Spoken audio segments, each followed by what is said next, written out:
The first 20 games of an NBA season is the truth. So we're 20 games in. Let's dig into the numbers on where the Utah Jazz sit.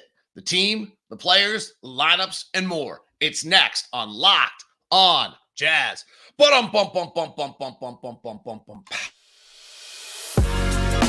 You are Locked On Jazz, your daily podcast on the Utah Jazz. Part of the Locked On Podcast Network, your team every day. How are you? I am David Locke, radio voice of the Utah Jazz, Jazz NBA insider, and this is Locked On Jazz. Today, 20 games of the NBA season is the truth serum of where you are. It's the best 20 games indicator you can get of who you are as a player, a team, everything you are. Obviously, the Jazz are going through a change here, much better the last 5 games, but who are we through 20 games?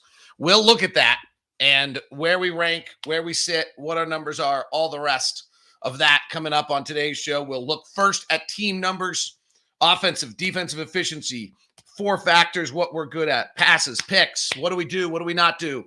Then we'll look at players, offensive efficiency, defense efficiency, lineups, off-ball screens, above the break threes, corner threes, pick and roll numbers, touch times, hustle, deflections, and then we'll have a second. We'll look at the league.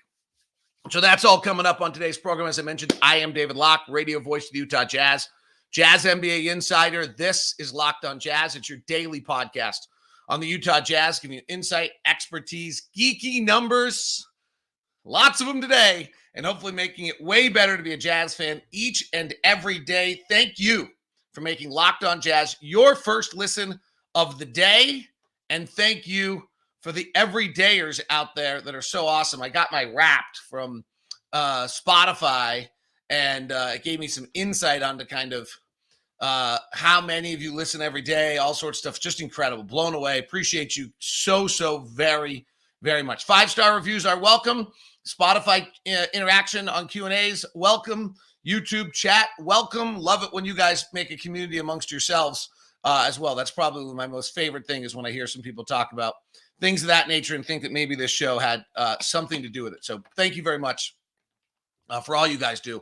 Today's show is brought to you in part by our friends over at Game Time. Game Time is the official ticketing app of Locked On. Download the Game Time app, create an account, use the code LOCKEDONNBA and get $20 off your first purchase. Thanks so much, guys. All right, let's get to it. It's kind of a fun show. We do this, I think, every year, really. For those of you who've been around us for a long time, we have certainly done this all the time. So, all right. Way to do this best, I think. That was the pause right there, because I paused on just for a second. I'm just going to go through our team numbers, then our player numbers. I think that's the best. Okay, so right now we're 7-13. Our differential is 25th out of 30th in the NBA. And I'm using clean the glass, which takes out blowout time. So we're a minus 6.6. The teams, it's really interesting. There's a huge line of demarcation in the NBA right now. So Toronto is at 9-11, 22nd at minus 1.8. The next team is Memphis, minus 5.5. Huge line. I've never seen anything like that, actually. Minus 1.8 to then minus 5.5 is 22nd to 23rd. So it doesn't look like any team that's 23rd or below is going to be able to should be able to catch anyone.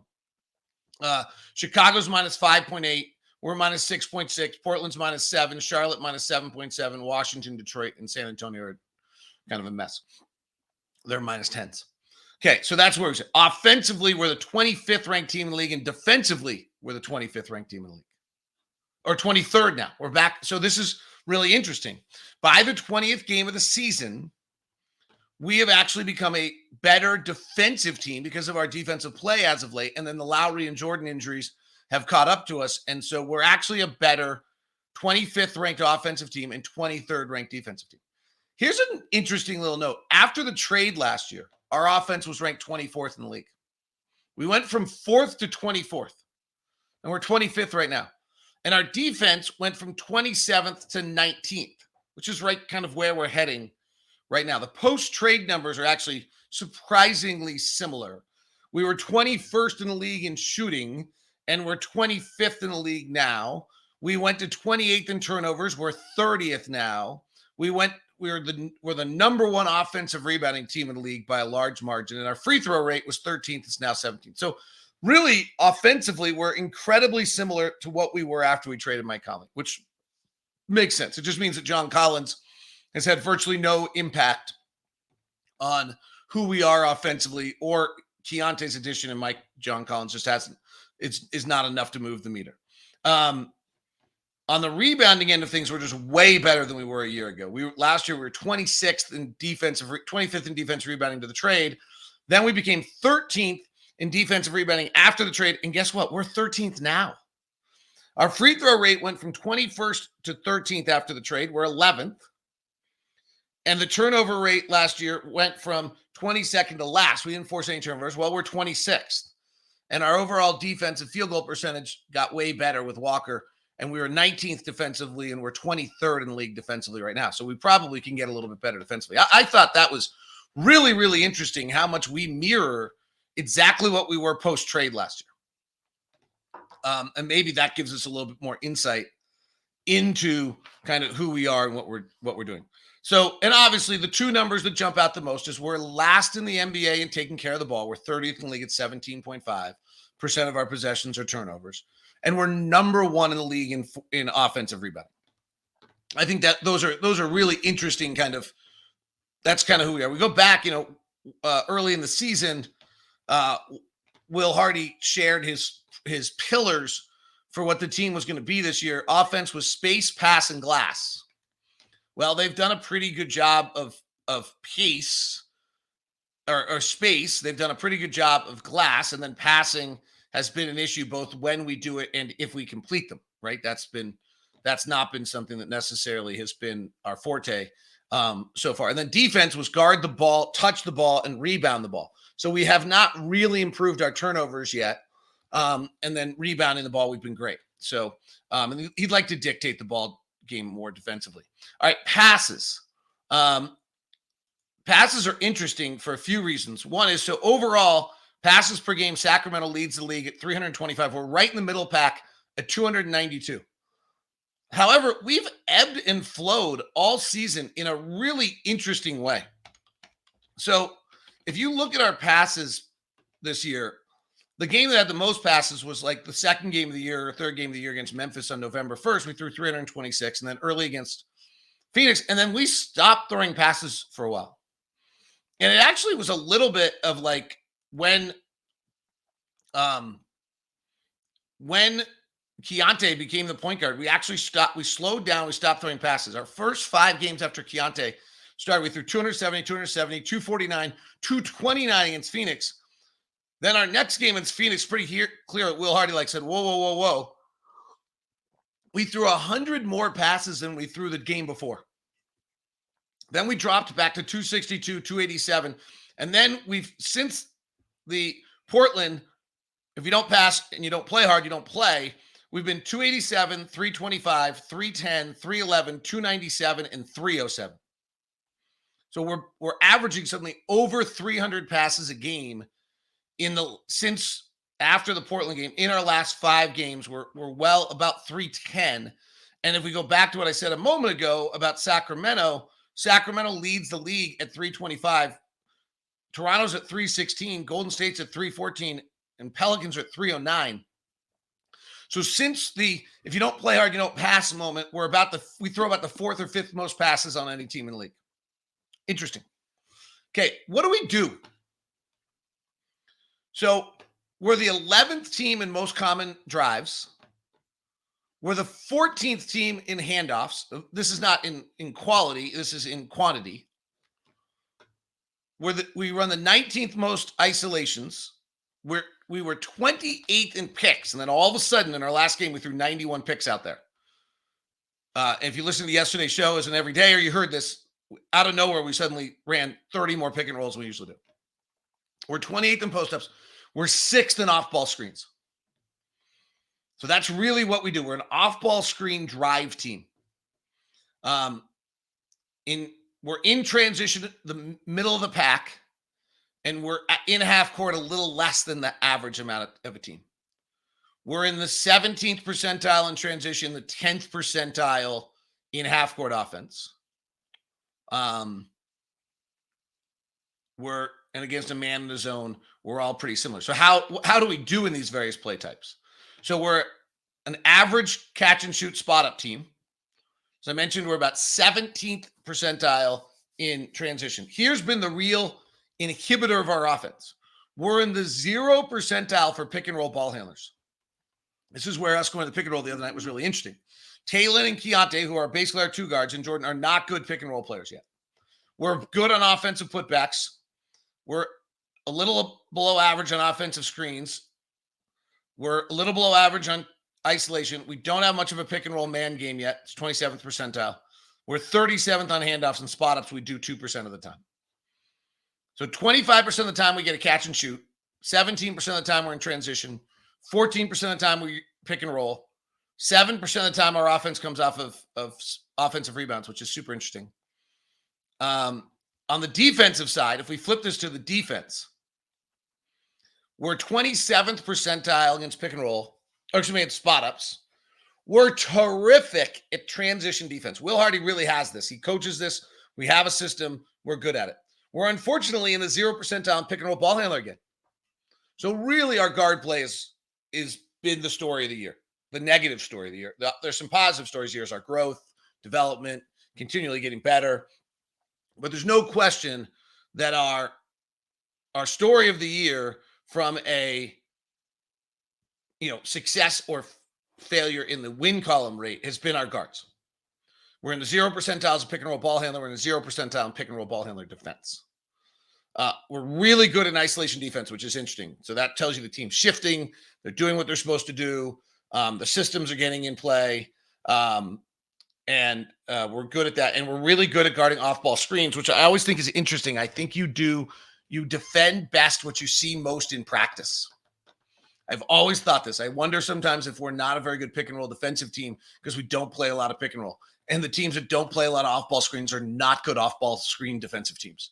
Whereas like the Sacramento Kings are really good at guarding handoffs, which is what they do more than any team in the NBA. I've always thought that a little bit about things. I think it's an interesting kind of what they practice against is what they do. And when a team doesn't do something, I do think that kind of has an impact on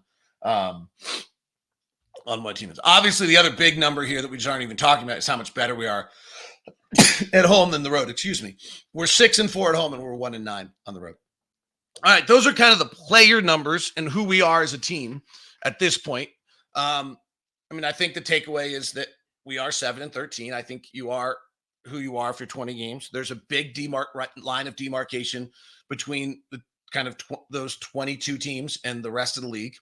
And our guard play has led us largely to the 7-13 record. So as Keontae develops and we get better guards, I think that'll help a great deal. It does not, some of the other stuff. I don't want to just like abstain or absolve everybody else. But I think that's pretty clear as you look at that. All right, we'll look at the players and their numbers, what it means as we continue. Today's show is brought to you in part by our friends over at Murdoch Chevy, located in Woods Cross and in Logan.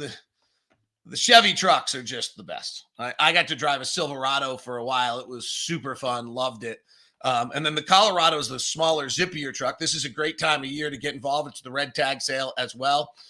Plus, there's all sorts of, larger vehicle items this time of year you might want to get involved in. The SUV lineup is the Suburban and the Tahoe at the top line. Those are the Utah County assault vehicles we know well. The Blazer and the Trailblazer have redefined the SUV lineup of Chevys. It's all over at Murdoch Chevy, located in Woods Cross, also in Logan. If you're going to stop by, please let us give you the VIP treatment that you deserve over at Murdoch Chevy. So just email me first at dlock09@gmail.com, and I'll set you up with that meeting so that you can find out, get you the best treatment, the Locked On Every Day or treatment, and also the Murdoch's No Regrets will take care of you more than you can imagine. That's all over at Murdoch Chevy. Today's show is also brought to you by FanDuel, FanDuel.com/LockedOn. If you're new to FanDuel, we got a great deal for you, $150 in bonus bets with any $5 moneyline bet, any winning $5 money line bet. That's $150 if your team wins. If you're thinking about joining FanDuel, there's no better time to get in on the action. The app is easy to use, spreads, player props, over-unders, and more. Visit FanDuel.com YouTube.com/locked-on to get that special deal. Night 2 of the in-season tournament. I'd say that was a success last night. I was pretty glued to those 2 games. The Knicks, the Bucks are a 5-point favorite tonight over the Knicks, and the Lakers are a 1.5-point favorite over the Suns. The in-season winner favorite right now, Milwaukee, with Boston was the favorite going into yesterday. So now it's suddenly Milwaukee and New Orleans. The 2 favorites really were Boston and Sacramento, and both of them out already. So Milwaukee and New Orleans are the in-season tournament favorites now at plus 280, largely because the Pelicans have already won.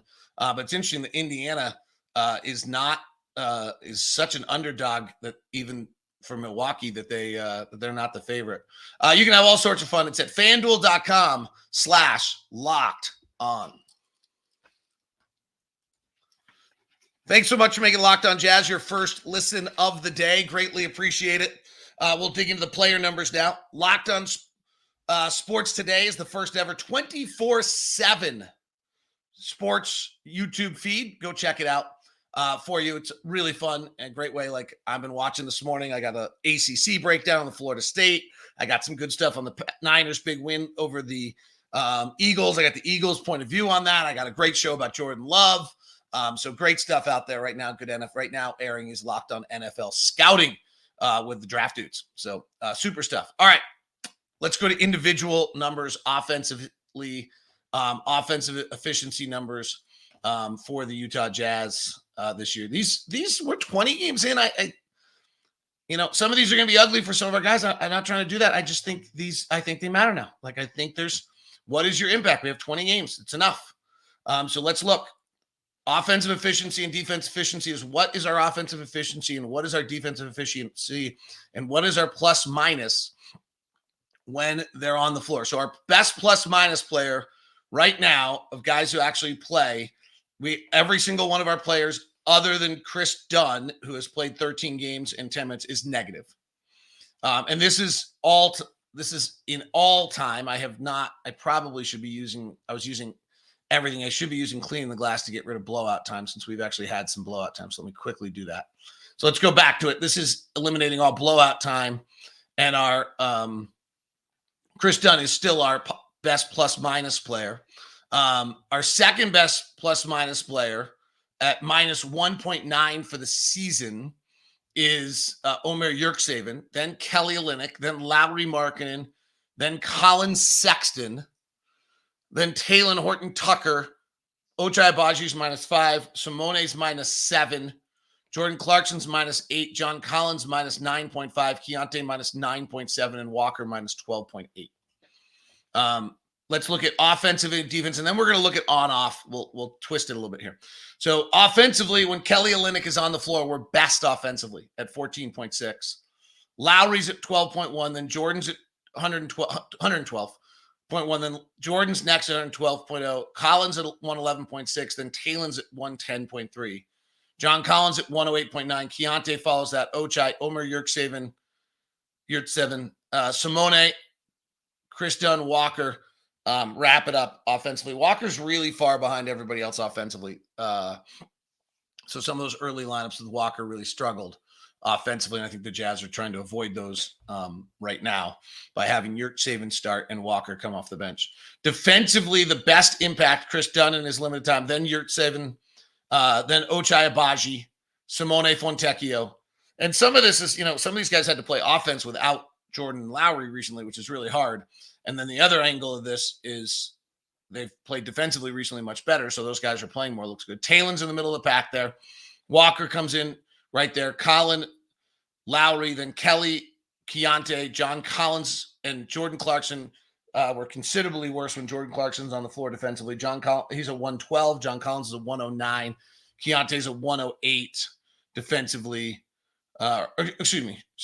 It's a 119, 118. Keontae's a 117.6. Kelly's a 117.4. Those four are considerably below the rest. And the best defensively are Yurtseven, Agbaji, Fontecchio, and Horton-Tucker, ranging from Yurtseven at 108 defensive rating to Agbaji at 113, Simone at 114, and Talen Horton-Tucker at 114 as well. If we look at on-off, this is a clean the glass number. So this is basically the offense with or without this player.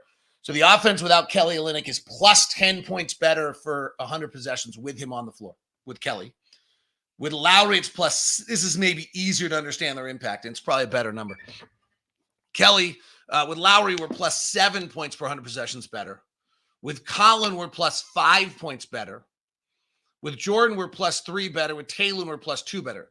The rest of the group, our offense is actually better when they're off the floor than when they're on the floor. That then goes in this order: Simone, Keontae, Ochai, Omer, John Collins, and then Walker. Walker's really the one with the biggest difference. John Collins pretty big as well, minus 6.6.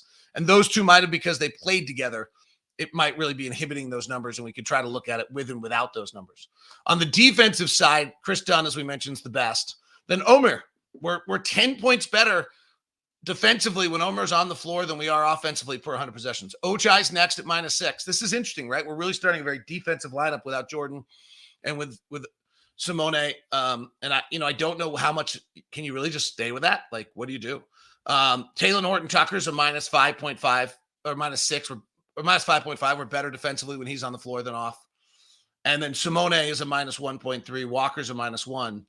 The guys who aren't as good were not as good when Keontae plus 5. Kelly is on the floor. We're plus 6 worse defensively. John Collins is on the floor. We're 6 worse defensively. And Jordan Clarkson, we're 8 points worse defensively. So those are kind of the on-off numbers. If we try to look at our lineups and figure out what's going on with our lineups here, and again, using cleaning the glass, because so the best lineup that we've played that's played at least 50 possessions, we only have, this is the one area where I'm not sure we have enough data for lineups. We only have 7 lineups that have played 50 possessions. We have one that's played 48 that's really good, so I want to throw it out there. Taylor Horton Tucker, Jordan Clarkson, Lowry Markkanen, Kelly Olynyk, and John Collins, for whatever reason, is like plus 40. So that's Taylor, Jordan Clarkson, Lowry Markkanen, Kelly Olynyk, and John Collins. It's not a lineup I think we're going to live by. The offense is unnaturally good, and the offensive rebounding rate's of 46%. So that's unsustainable. If you look at our 7 lineups that are plus 50, we have one that's really good, and that's Taylor Horton Tucker, Colin Sexton, Ochai Agbaji, Kelly Olynyk, and Walker Kessler. Okay, that defies everything fans think. And that one's getting 41% of our offensive rebounds. I mean, that's literally how we do this, and our defense is good with that lineup.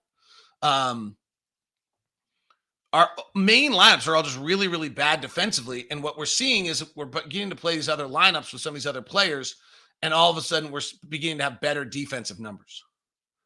Our starting lineup, primary starting lineup. Well, I don't actually even know what our primary starting lineup is anymore. I really don't.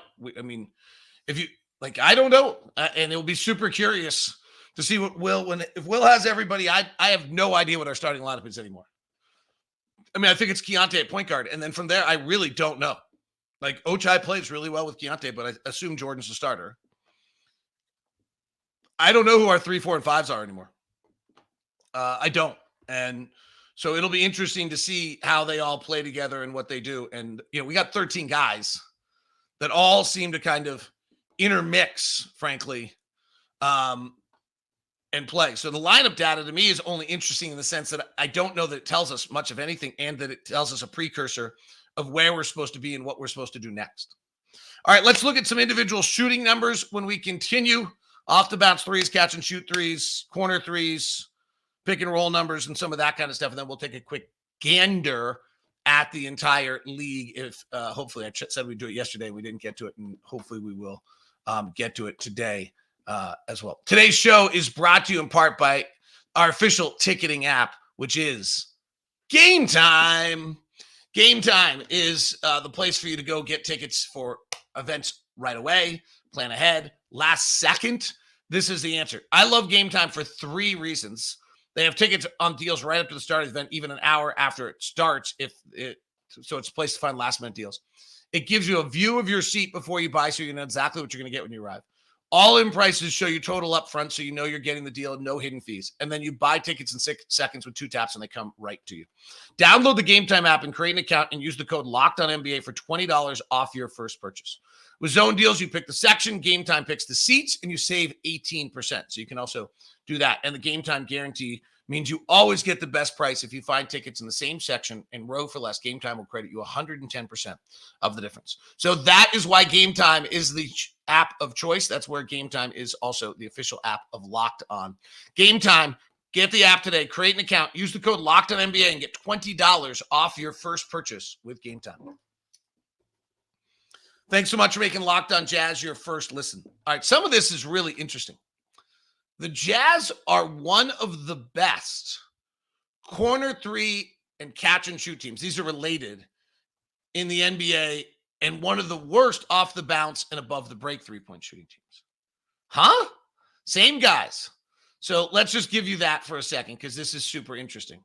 So if you look at by zone and you go to corner three, the Utah Jazz are the fifth best corner three shooting team in the league at 43%. And they take the second most of anyone in the league at 11. Dallas takes the most, our next opponent.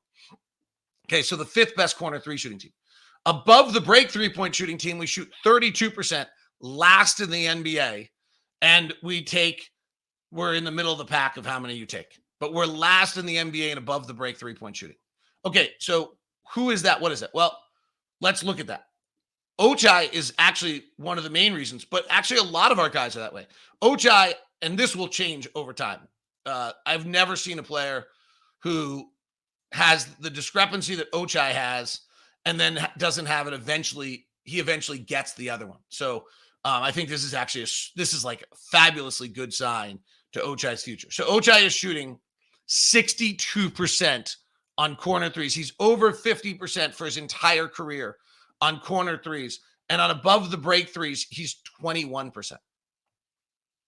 He's 16 of 26 on corner threes and 7 of 33 on above the break threes. That's actually matching his career. He'll figure it out. Our best above the break 3-point shooter is Kelly Olynyk at 46%. And then Lowry's at 38. And then it falls off. Collins has a huge mix. John Collins is 45% on a corner three and 34% on above the break. Colin Sexton's 37-33. Keontae's actually 27% on corner threes and 32% on above the break. And Simone's another one.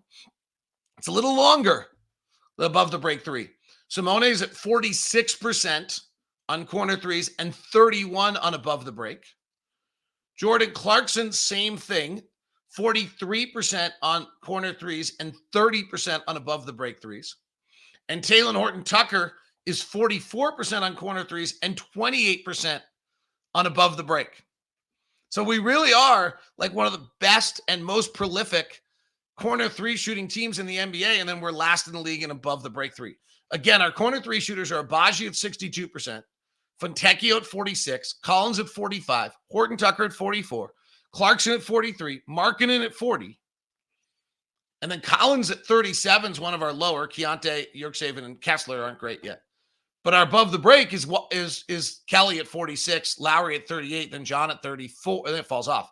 John at 34, Colin at 33, Keontae at 32, Simone 31, Jordan 30%, Talen 28, Agbaji 21. Like, kind of crazy. So really interesting to see. The next one to look at is and these are all kind of related, right? This is off the bounce shooting versus catch and shoot, and our corners are always catch and shoot, and then we just don't have an off the bounce game other than Keontae. That's what Keontae has really brought us a little bit. So off the bounce, pull up 3-point shooting for the Utah Jazz so far, there's only really two guys. It's Keontae and Jordan. Nobody else does this, and this is where Keontae's skill set is super important to us. Jordan's at 31% and Keontae's at 38%. That is outstanding. He was a little higher the other night, and he was 8th best in the NBA of guys that take 2 a game. So Keontae's 38%. It's just incredible. Collins 25%, Talen's 19% on off the bounce. They're really the only guy. And then our catch and shoot numbers are really great. We could do the same thing. I think we're like the 3rd or 4th best catch and shoot team, and we're last in the NBA and one of the last teams in the league on off the bounce shooting. It's hard to coach a team without off the bounce 3-point shooting, by the way, offensively. That's a trick. Willie Green's got to do it in New Orleans too. Our catch and shoot, Lowry's taking 8 a game at 39%. Simone's at 39. John's at 41. Keontae's not there yet. He's at 27. He'll get there. Ochai's at 39. Jordan's 33. Taylor's 37. Collins 41. And Kelly's at 53% on catch and shoots. So kind of fun stuff. But just an interesting kind of intermix. I mentioned we're a drive team. And so just to give you that, and then I have one or two other final numbers. So I have just inundated the living out of you today. I know. But that was the point of today's show, was to do that. So here's our drives per game. Jordan gets 15 drives a game, shoots 47% on his drives. Taylor gets 8 drives a game, shoots 41%. Colin gets 8 drives a game, shoots 44. Keontae gets 6, shoots 36%. John Collins takes 4 drives, shoots 51. Lowry, 4 drives, 38%. Kelly gets 2 drives, but they take the same time as 5 drives. What is the pass percentage on drives? Interesting number. Jordan Clarkson passes 36% of his drives. Taylor passes 44% of his drives. Colin passes 34% of his drives. Keontae passes 32% of his drives. John Collins passes 13% of his drives. Lowry passes 30% of his drives. And Olynyk passes 36% of his drives. Taylor's got the best assist rate at 14%. Lowry's at 3.7. John's at 4. Taylor's numbers are not nearly as bad as the fans who talk about Taylor would make it sound. Just to point that out. All right. What else do I have?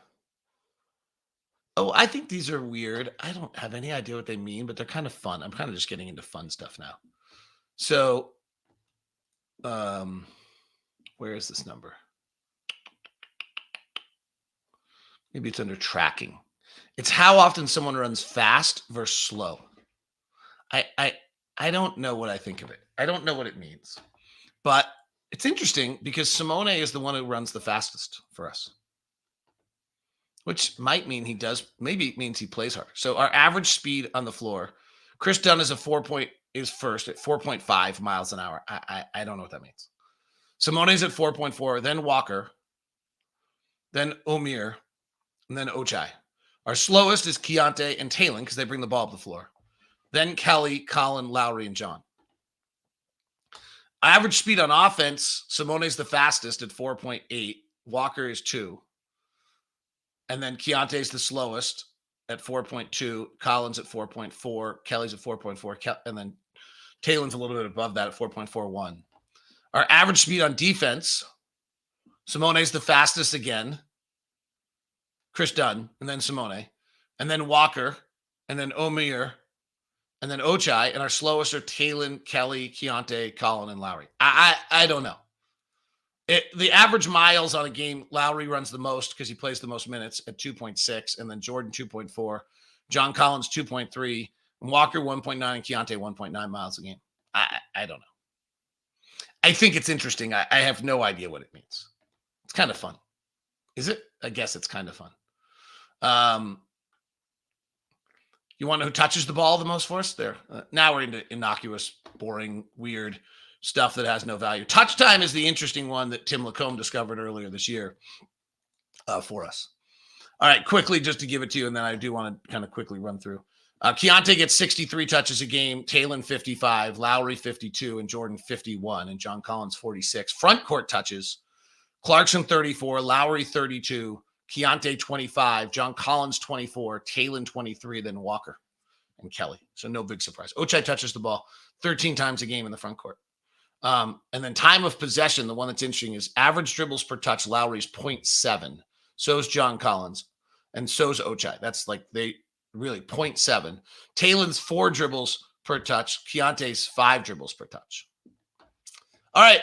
Quickly, I wanted to do what's trending because I want to do it all week. But I really should be doing like league-wide 20-game stretch at this point. So let's do that instead. The number 1 team in the NBA right now, point differential, is Boston. Got knocked out last night. Number 2 is Oklahoma City. Number 3 is Minnesota.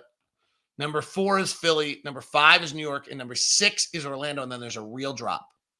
6 teams are +5 or better. Boston, Oklahoma City, Minnesota, Philadelphia, New York, and Orlando. Those teams have really established themselves so far as being like legitimately better than everybody else in the NBA. The best offense is Indiana by a large margin, followed by Philly, Atlanta, Oklahoma City, Brooklyn, Milwaukee, Dallas. They're all about the same. And then Phoenix. So those top 8 teams are all 118 or above. The top 3 are way better than everyone else. Indiana's way better. Then there's a tier to Philly and Atlanta. And then there's a tier Oklahoma City, Brooklyn, Milwaukee, Dallas, and Phoenix are all together. Best defenses, Minnesota's better than everyone else. Boston has a point over Orlando. Then Houston is 4th. New York right in there 5th. Oklahoma City 6th. And the Clippers are 7th. So those 7 teams are better than everyone else defensively. Minnesota, Boston, Orlando, Houston, New York, Oklahoma City, and the Clippers. All right, that is 20 games into the NBA season by the numbers. Do we buy? What did we learn? Hopefully something. Have a wonderful day. We'll send you over now to the first ever 24/7 national sports stream on YouTube, Locked On Sports Today. Have a great day. Thanks so much for tuning in. Appreciate you. Talk to you soon.